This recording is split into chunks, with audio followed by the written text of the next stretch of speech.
cú giò trỏ lên cúi răng co được một tí tầm lồng răng co kìa màu hoa đỏ đó.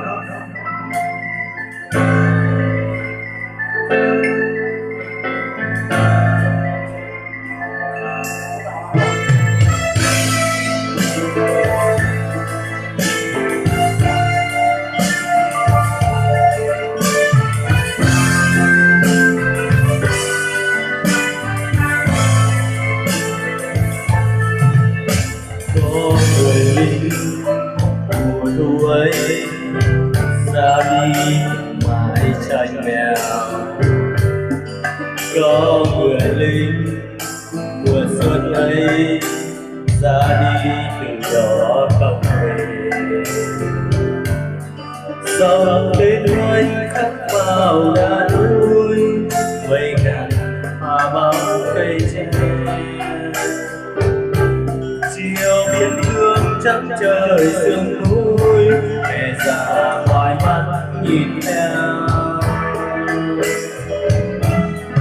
Việt Nam ơi Việt Nam, núi cao như tình mẹ, bốn mùa năm phạt nỗi thương con.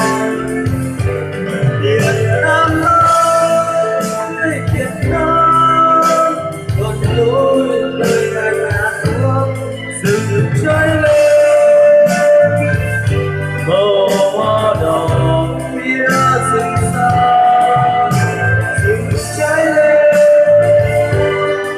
màu hoa đỏ trước hoàng hôn.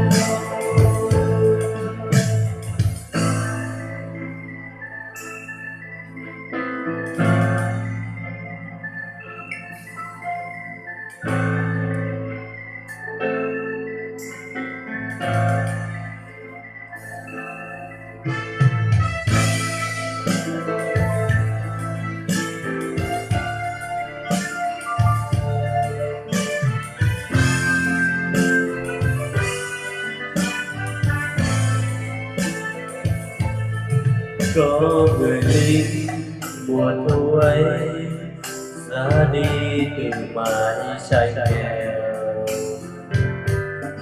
có người lính mùa xuân ấy ra đi từ đó không về.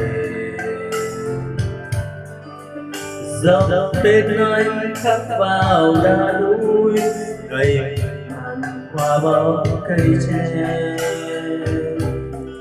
Chiều biên cương trắng trời sương núi, mẹ già mỏi mắt nhìn theo. Việt Nam ơi Việt Nam, núi cao như tình mẹ, bốn mùa tóc bạc nỗi thương con. Việt Nam ơi Việt Nam, con núi nơi anh hạ xuống rừng cháy lên, màu hoa đỏ phía rừng xa, rừng cháy lên, màu hoa đỏ trước hoàng hôn.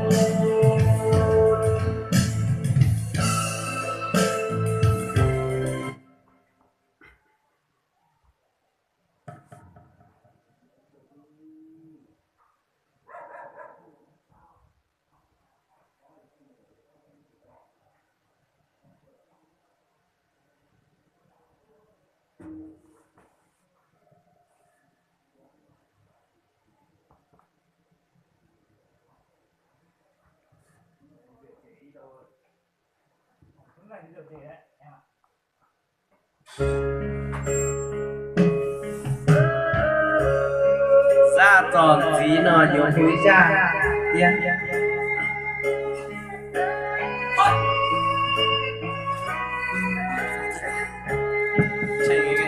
Chỉ trực tiếp rồi luôn không? Anh nhà xe à? Anh nhà không phải xe à? Mê lây mùa xin thu xin trời, có mùa bao tia cu nghĩa nuôi cho gió xua lưu xua mò chớ xin hờ đùa đi chỉ tao cho tao trâu có tia cứ trâu lo xin luôn vui chi cho có trâu lưu cứ gì không chớ cứ chỉ vua con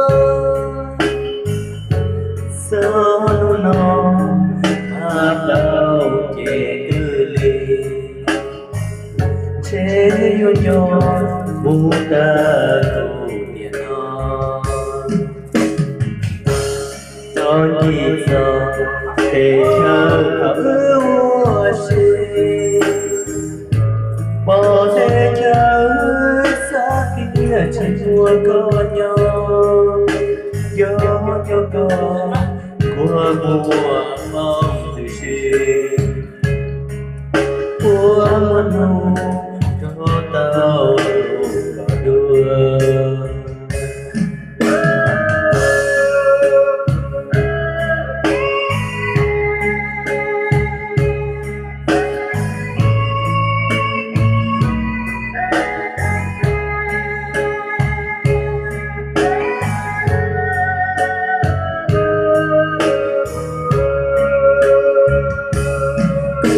gì thơ nhớ câu chỉ vô con gió lúc nó mà bao chế đưa đi chế vô cho mu ta cầu tiền nó